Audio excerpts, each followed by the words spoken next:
I have a question for him as well. As I was saying, honestly speaking, it's very sad to admit as a nation of over 200 million population, we are talking of 4,000 or a little above or little below 4,000 for quite a number of years now. And the reason is simple.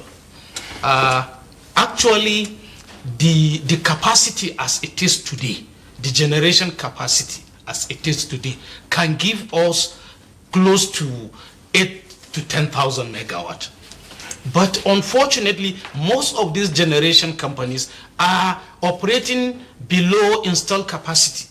Why? Because even the little that is being generated, the market cannot foot the bill.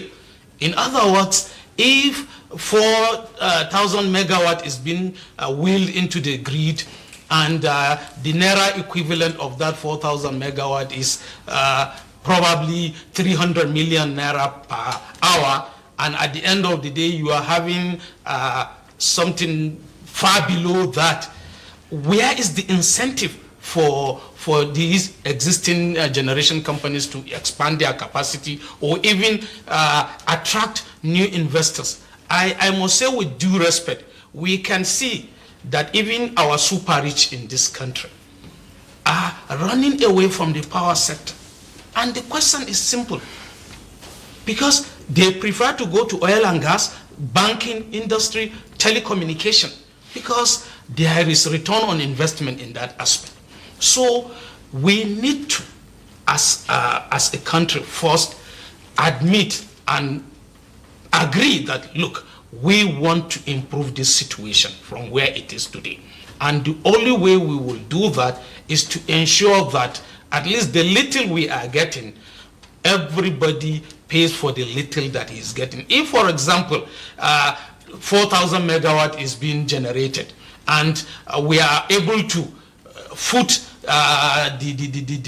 pay the market value of that 4,000 megawatt, that will serve as an incentive for others to say, okay, look, I can invest in this sector, and I hope I will recover my investment, and of course maybe get something on it as a return on investment.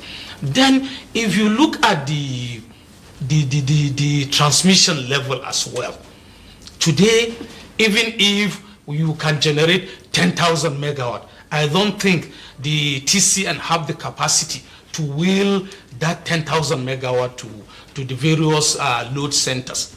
So that equally calls for more investment in the transmission infrastructure to be able to, because it doesn't make any sense if generation companies today will generate, let's say, will operate at full capacity, but the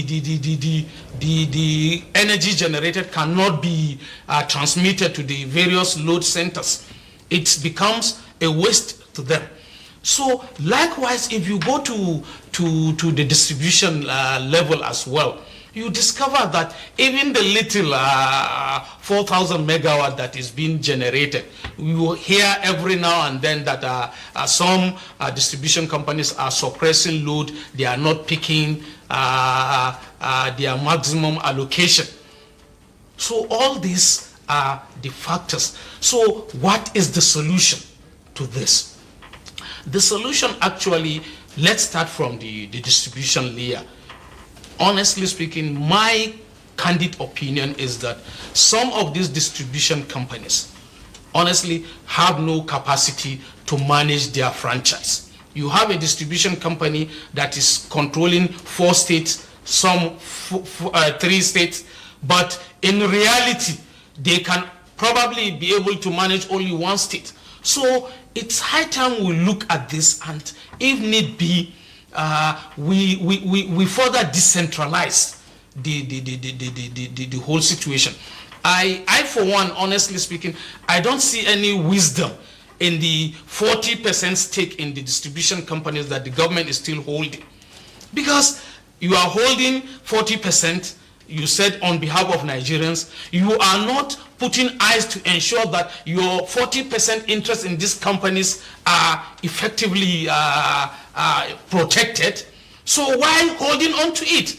So it's better you either the existing core investors, if they have the fund, let them acquire the remaining 40%, or call for other investors to come and invest and take over the 40%. So that, for example, if you have a distribution company that is currently managing, let's say, 4 states, why not, okay, take 2 states and get another new investor, give it to him, let them manage, and the existing investor, let him or her manage the other 2 states or 1 state where necessary.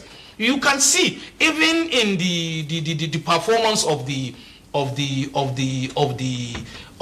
distribution companies as it is today, you will discover that companies that have less a more manageable geographical location are even doing much better than those with a very wide geographical franchise. If you take Ikeja, you take Eko, for example, look at the indices, you discover that the performance of these companies are far better than some of the companies that are having 4 or 5 states as their franchise.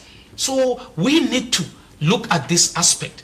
And when it comes to the transmission company, honestly speaking, I see no reason why, but for, of course, what Engineer Mehaja and Bode and my elder brother here said about undue interferences and inconsistency in policy implementation and formulation.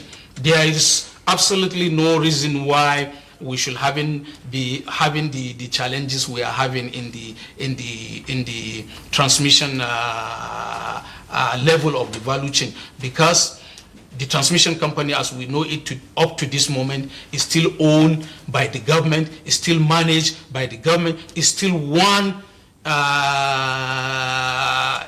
entity.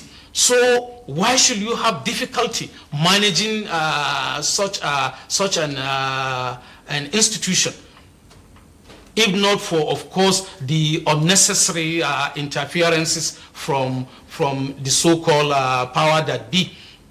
So honestly speaking, I think we need to work as a country to let the politicians do their politics. Let them be the politicians that they are.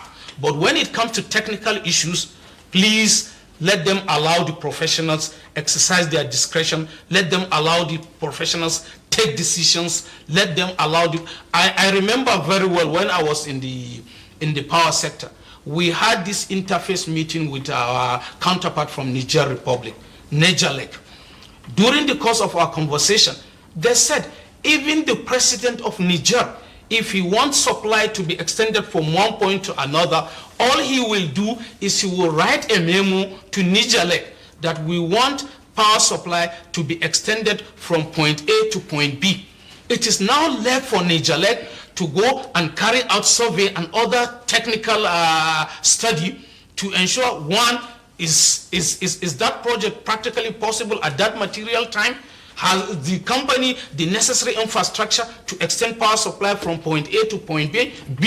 If they can't, they will just tell him, you have to wait till so period. And that's the end. And whatever it will take to take supply from that point A to point B will be left to the professionals. They will do the study, they will come up with the material requirement and the cost, and they will be given the fund, and they will buy the material, execute the project, and of course, let them come tomorrow and say the contractor supplies substandard materials and let's see. They can't, because they will still manage. All right, Mala Mohammed.